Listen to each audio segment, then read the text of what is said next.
Hi అండి, అందరికీ నమస్కారం. నేను మీ వేణుగోపాల్ రెడ్డి ఫ్రమ్ జోష్ ఇన్నోవేషన్స్ ప్రైవేట్ లిమిటెడ్, జోష్ institute of foreign languages, 89 career guidance సంయుక్తంగా జేఈ స్టూడెంట్స్కి అవసరమైనటువంటి అనేక వీడియోస్ మనం రూపొందిస్తున్నాం. ఈరోజు ఈ వీడియోలో మనం ప్రధానంగా జేఈ ఆస్పిరెంట్కి నిజంగా ఎంత కాంపిటీషన్ ఉంటుంది, ఎన్ని సిఎస్సి సీట్లు ఉంటాయి, వాటిని పర్సంటేజ్లో క్యాలిక్యులేట్ చేస్తే ఎంతమందికి ఒక సీటు అంటే వాల్యూ ఆఫ్ ది సీట్ అనేది మీకు ఈ వీడియోలో మీకు క్లియర్గా అర్థమైపోతుంది.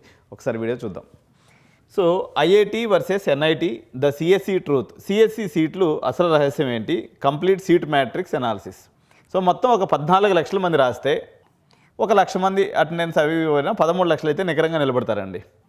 సో ఇది నెంబర్ ఆఫ్ ఎగ్జామ్ అంటే అపీర్ అయినటువంటి వాళ్ళ సంఖ్య అనమాట.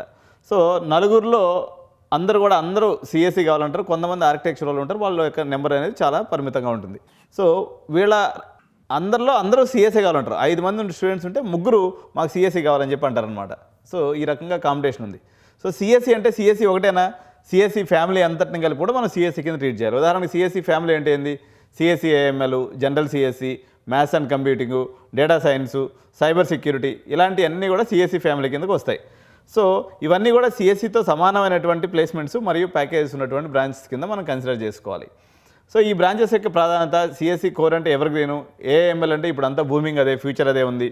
సో డేటా సైన్స్ అంటే డేటానే ఫ్యూచర్ ఫ్యూయల్ లాంటిది కాబట్టి ఇది కూడా ఇంపార్టెంట్. సో మీకు హై డిమాండ్ ఉన్నటువంటి మరో కోర్స్ వచ్చేసి మ్యాథమెటిక్స్ అండ్ కంప్యూటింగ్. సో ఐఐటీల్లో కోర్ సిఎస్సి కంటే ఈ బ్రాంచెస్లో ఎక్కువ ప్యాకేజ్ వస్తుందంట మ్యాథ్స్ అండ్ కంప్యూటింగ్లో. సో సీట్ మ్యాట్రిక్స్ ఎలా ఉంది అనుకుంటే మొత్తము 23 ఐఐటీస్ ఉన్నట్లయితే వీటిలో 18,000 సీట్లు ఉంటాయి. అందులో కేవలం 4,000 మాత్రమే సిఎస్సి ఫ్యామిలీకి సంబంధించినటువంటి సీట్స్. సో ఈ యొక్క పర్సంటేజ్లో క్యాలిక్యులేట్ చేసుకున్నప్పుడు 18,160 సీట్లు ఎగ్జాక్ట్గా మాట్లాడితే 78% వచ్చేసి నాన్ సిఎస్సి ఫ్యామిలీ అంటే పెట్రోలియం ఇంజనీరింగు, బయోమెడికల్ ఇంజనీరింగు, లేకపోతే civil, ECE, triple E, mechanical, aeronautical ఇలాంటి బ్రాంచెస్ అన్నీ ఒక 78%. సిఎస్సి వచ్చేసి కేవలం 22%.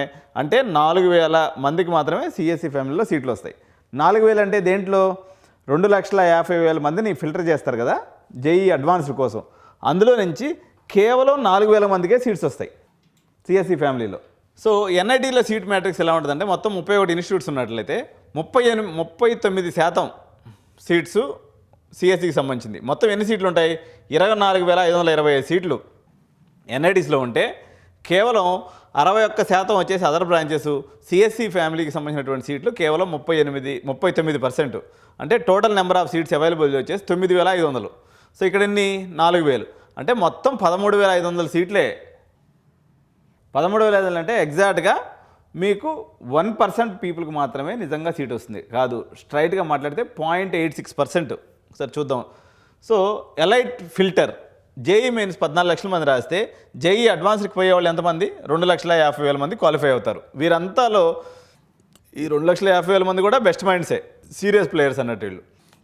Gladiator fight JEE advanced qualify అయినటువంటి స్టూడెంట్స్లో 2,50,000 మందిలో మనకి ఎంత పర్సంటేజ్కి సీట్లు వస్తాయనుకున్నట్లయితే 1.6%.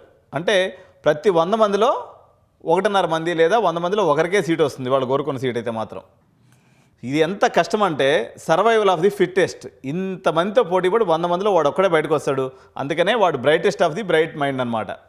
So global titans Harvard university లాంటి యూనివర్సిటీలో కూడా ఐఐటి ముంబైలో ఉన్నంత కాఠిన్యం అనేది ఉండదు. ఎందుకంటే ఇక్కడ చూడండి, హార్వర్డ్ యూనివర్సిటీ యొక్క యాక్సెప్టెన్సీ రేటు 3.4% అండి.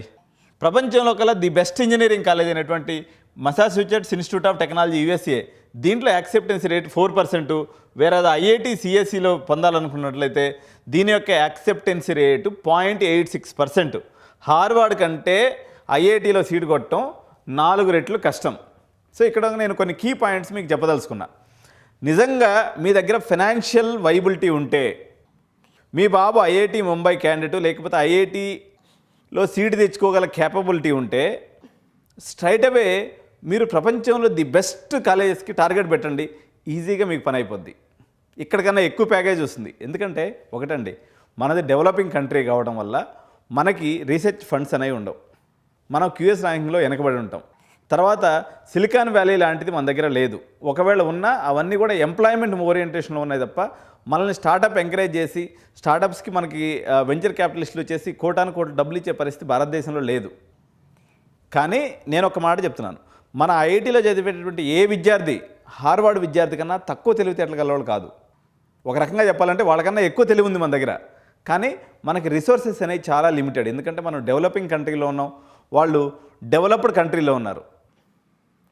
అంటే మీరు ఒక అడ్వాన్స్లో ఒక 10,000 ర్యాంక్ తెచ్చుకున్నప్పటికీ, లేదా మీరు జేఈ మెయిన్స్లో 99% పైన వచ్చిందంటేనే మీరు మీ అబ్బాయి లేదా మీ పాప ప్రపంచంలో ది బెస్ట్ మైండ్ కలిగి ఉన్నారని. అంటే సర్వైవల్ ఆఫ్ ది ఫిట్టెస్ట్. అంటే ఎంతటి పోటీతత్వాన్నైనా వీళ్ళు తట్టుకోగలరు, ఎంతటి క్లిష్ట పరిస్థితుల్లోనైనా వీళ్ళు విజయాన్ని సాధించగలరు అనేది ఒక రూఢితో కూడుకున్న విషయంగా మీరు గుర్తించాలి. అందువల్లే ఐఐటి పిల్లలకి భారతదేశంలో ఐఐటీల్లో పెద్ద గొప్ప చదువులు ఉన్నాయి, నేను కాదంటలేదు. ఇండియాలో ఉన్నదంటే అవే బెస్ట్. కానీ ఉదాహరణకి ఒక ఎన్టీయూ తీసుకున్నప్పుడు, ఒక ఐఐటి ముంబైకి తీసుకున్నప్పుడు నేను ప్రీవియస్గా కంపారిజన్ వీడియో కూడా చేశాను. సో ఎన్టీయూలో జరుగుతున్నటువంటి లెవెల్ ఆఫ్ రీసెర్చ్, నేను రిలవెన్సీ చెప్తున్నానండి.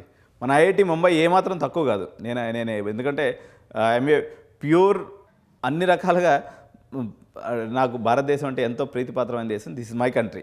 ఓకే, నా దేశంలో ఉన్నటువంటి అత్యంత గొప్ప ఇన్స్టిట్యూట్ ఐఐటి ముంబై. కానీ మనం ఏమంటున్నామంటే, ఎవరైతే ఇప్పుడు మీరు యూట్యూబ్ చూస్తున్నారు, సో మీ ఇంట్లో ఎంతో కొంత ఆర్థిక స్తోమత ఉంది, మీరు లాజికల్గా ఆలోచించగలరు, మీరు ప్రపంచ స్థాయి ఇన్స్టిట్యూట్స్కి వెళ్తే మరో పేద విద్యార్థికి ఇక్కడ అవకాశం వస్తుందని చెప్తున్నాను తప్ప, ఇక్కడ కన్నా అక్కడ మెరుగైనటువంటిది ఉంటుంది. మీరు ఎందుకంటే లెక్కలేసి చేసే ప్రజలు చాలామంది ఉంటారు. అంటే ఇక్కడ మెరుగుందా, అక్కడ మెరుగుందా సార్, ఎక్కడ బాగుంటే అక్కడ పోతాం అనుకునే ప్రజలు చాలామంది ఉంటారు. చాలామంది తెలియకనే ఆపర్చునిటీ మిస్ అయిపోయే వాళ్ళు వేలల్లో కాదు లక్షల్లో ఉంటారు. వాళ్ళ కోసం నేను చెప్తున్నాను తప్ప, సో ఐఐటి ముంబైని తక్కువ చేయాలన్న ఉద్దేశం కదా. IIT Mumbai is a super organisation with finest people in the world, so no doubt about it. కానీ దానికన్నా మెరుగైనటువంటి ఫండింగ్ కలిగి, దానికన్నా మెరుగైనటువంటి రీసెర్చ్ ఫెసిలిటీస్ కలిగి, దానికన్నా మెరుగైనటువంటి సెంటర్ ఆఫ్ ఎక్సలెన్సెస్ కలిగి, దానికన్నా మెరుగైనటువంటి క్యూఎస్ ర్యాంకింగ్ కలిగి, దానికన్నా ఎక్కువ ప్యాకేజీ ఇవ్వగలిగి, ఉదాహరణకి ఐఐటీలో ముంబైలో వచ్చేటువంటి ప్యాకేజ్ ఏదైతే ఉందో ఇది ప్రొడక్ట్ సైడ్ ఎక్కువ రావట్లేదు. వస్తున్నాయంటే 30 to 40% ప్రొడక్ట్ సైడ్ ప్లేస్మెంట్స్ అవుతున్నాయి.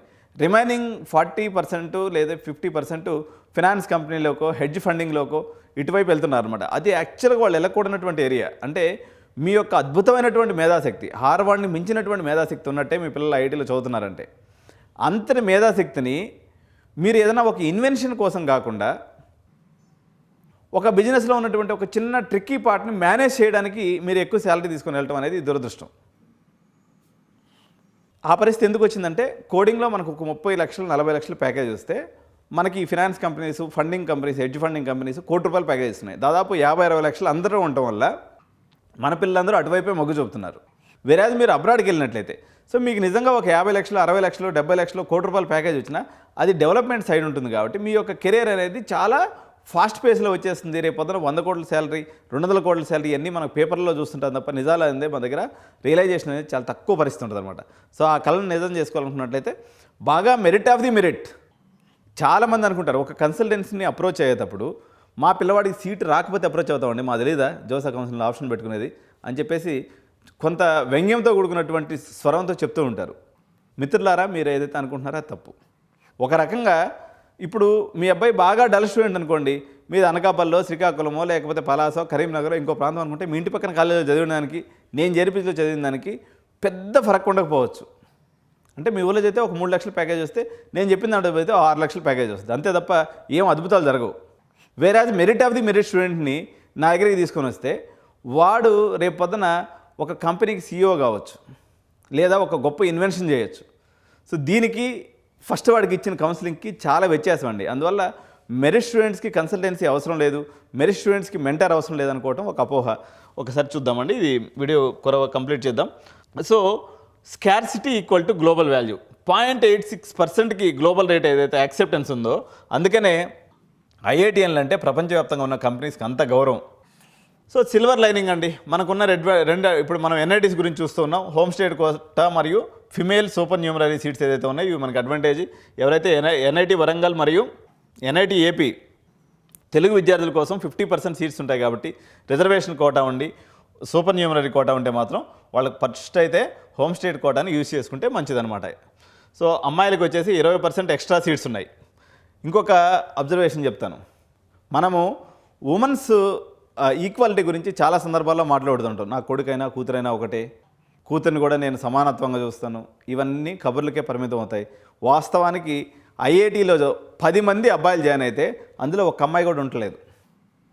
అందువల్ల చాలా ఐఐటీల్లో ఎవరైతే అమ్మాయిలు సీటు కొడతారో వాళ్ళకి కంప్లీట్ ఫస్ట్ ఇయర్ ఫీజు మొత్తం మాఫ్ చేస్తున్నాయి ఐఐటీలు. ఎందుకంటే అట్లీస్ట్ అందరం కలిసి ఉంటేనే, అమ్మాయిలు అబ్బాయిలు కలిసి ఈ ప్రపంచం సృష్టించబడింది కాబట్టి అందరూ కలిసి ఉంటేనే దాంట్లో ఫ్లేవర్ అని కానీ లేకపోతే ఆ యొక్క జీవితం అనేది మంచిగా ఉంటుంది అనమాట.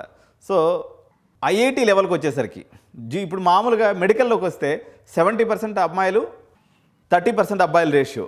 మీ అందరికీ తెలియనటువంటి కటువైనటువంటి సత్యం వచ్చేసి ఇప్పుడు 14 లక్షల అప్లికేషన్స్ వచ్చాయి కదా, ఇందులో పట్టుమని 4 లక్షల అప్లికేషన్స్ కూడా అమ్మాయిలు ఉండరు. అంటే గర్ల్స్ రేషియో ఈ స్థాయి కాంపిటీషన్కి వచ్చేసరికి అప్లికేషన్స్ లెవెల్లోనే ఒక 4 లక్షల మంది ఫిల్టర్ అయిపోతున్నారు. అబ్బాయిలు డామినెన్స్గా ఉంది. సీట్లు కొట్టే వాళ్ళ విషయానికి వచ్చేసి ఎన్ఐటీలో వచ్చేసి 10:4 అంటే 60% మంది అబ్బాయిలు ఉంటే 40% మంది అమ్మాయిలు. వేరే ఐఐటీస్కి వచ్చేసరికి అది 20%కి పడిపోతుంది అనమాట. సో కాబట్టి అమ్మాయిలకి కాంపిటీషన్ అనేది లేదు. నిజంగా కానీ మీరు పుష్ ఇస్తే వాళ్ళకు ఉన్నటువంటి సూపర్ న్యూమరీ కోటా ఉంది, ప్లస్ మీకు ఫస్ట్ ఇయర్ అసలు ఫీజు కట్టే అవసరం లేదు. ఇట్లా చాలా ఐఐటీలు ఈ ఆప్షన్ తీసుకుంటున్నాయి. కోర్ బ్రాంచెస్ కానీ అమ్మాయిలు తీసుకున్నట్లయితే, ఉదాహరణ కెమికల్ ఇంజనీరింగ్ కానీ సివిల్ కానీ మెకానికల్ కానీ తీసుకున్నట్లయితే ఉత్తగానే మీకు సీట్లు వస్తాయి. రేపు పొద్దున మీరు ఈవెన్ ఫ్యాకల్టీగా పనిచేసుకున్నా కానీ మంత్లీ 4-5 లక్షల రూపాయలు శాలరీ వస్తుంది. సో డైవర్సిటీని మీరు ఎంకరేజ్ చేసినట్లయితే తల్లిదండ్రులుగా అమ్మాయిలకైతే సూపర్ ఛాన్స్ ఐఐటీ అనేది. సో దీనికి సూపర్ న్యూమరీ సీట్సే కాదు, ఇటువంటి జెండర్ రేషియో కూడా చాలా మిస్ మ్యాచ్ ఉంది IIT versus gender ratio. So the real competition రాయటం అయితే 14 మంది లక్షలు రాస్తారు కానీ నిజంగా 2-2.5 లక్షల కన్నా సీరియస్ ప్లేయర్స్ ఉండరు. మిగిలిన వాళ్ళు ఊరినే చుమ్మా అట్లా రాస్తారు అంతే. సీరియస్ ఆస్పిరెంట్స్ ఇంతవరకే ఉంటారు. వాళ్ళు 2,50,000 మంది ఐఐటీ జేఈ అడ్వాన్స్డ్ క్వాలిఫై అవుతారు. మిగిలిన వాళ్ళు ఊరినే టైంపాస్ అన్నట్టు రాస్తారు. కొన్ని సందర్భాల్లో కొంతమందికి సమయం కలిసిన పిల్లలు కూడా ఉంటారు. బట్ మెజారిటీ ఆఫ్ ది టైంలో వాళ్ళు ఎక్కువ సీరియస్ ప్లేయర్స్ కాదు. సో మీరు ఏ కాలేజ్ అనుకుంటున్నారు, మీకు ఏ బ్రాంచ్లో అవకాశం వచ్చే ఛాన్స్ ఉంది, మీ యొక్క రెస్పాన్స్ షీట్లో మీకు ఎన్ని మార్క్స్ మీరు చేయగలిగారు అనేది ఒకసారి మీరు కామెంట్స్ రూపంలో తెలియజేయండి. బెంగళూరులో ఉన్నటువంటి టాప్ కాలేజెస్, అదేవిధంగా దానికి సంబంధించినటువంటి కటాఫ్స్, భారతదేశంలో అనేక కొత్త వ్యవస్థలు అమౌంట్ పెట్టుకోగలిగినటువంటి వాళ్ళకి క్యూఎస్ ర్యాంకింగ్లో 100 లోపు ఉన్నటువంటి కాలేజ్ చాలా భారతదేశంలో కూడా ఇప్పుడు నెలకొల్పబడ్డాయి. సో మీకు ఆకాశమే అవధి. మీరు జేఈ మెయిన్స్లో రెస్పాన్స్ షీట్లో కానీ రేపు పొద్దున వచ్చేటువంటి రిజల్ట్లో కానీ 12వ తరగతి రిజల్ట్లో 99.99 వచ్చినా సరే ప్రాపర్ మెంటర్ ఉంటే డెఫినెట్గా అది మీకు డబుల్ ఎడ్జెడ్ స్వాడ్ అవుతుంది. మీ దగ్గర తెలివి ఉంది, నా దగ్గర గైడ్ చేసే శక్తి ఉంది. సో ఈ రెండు మ్యాచ్ అయితే డెఫినెట్గా మీరు 10,000 రూపాయలు కడతారు, కానీ దానికి మించినటువంటి మినిమం 10 టైమ్స్ టేక్ అవే డెఫినెట్గా ఎడ్యునైన్లో దొరుకుతుంది మీకు. కాబట్టి ఫస్ట్ ఛానల్ సబ్స్క్రైబ్ చేయండి, చెప్పే మాటలు వినండి, ఎక్కడైతే మీకు నచ్చినటువంటి పాయింట్ లేదా మీకు కనెక్టెడ్ పాయింట్ ఉంటుందో అది నోట్ చేసుకోండి. ఎందుకంటే ఏ సింగిల్ పర్స్పెక్టివ్ లేదా ఆలోచనని వదిలిపెట్టకుండా అవకాశం ఉన్న ప్రతిసారి మీ ముందుకు వచ్చి మీకు ఎన్లైట్మెంట్ చేసేటువంటి ఎన్నో రకాలైనటువంటి వీడియోస్ డిఫరెంట్ వర్షన్స్లో డిఫరెంట్ పర్స్పెక్టివ్స్లో మీ ముందుకు ఎప్పటికప్పుడు ఎడ్యునైన్ టీమ్ తీసుకొస్తూనే ఉంటుంది. కాబట్టి so please do like this video and subscribe to the channel. So don't forget to press bell button, then only you can able to get notifications on my further videos. Thank you so much. Jai Hind.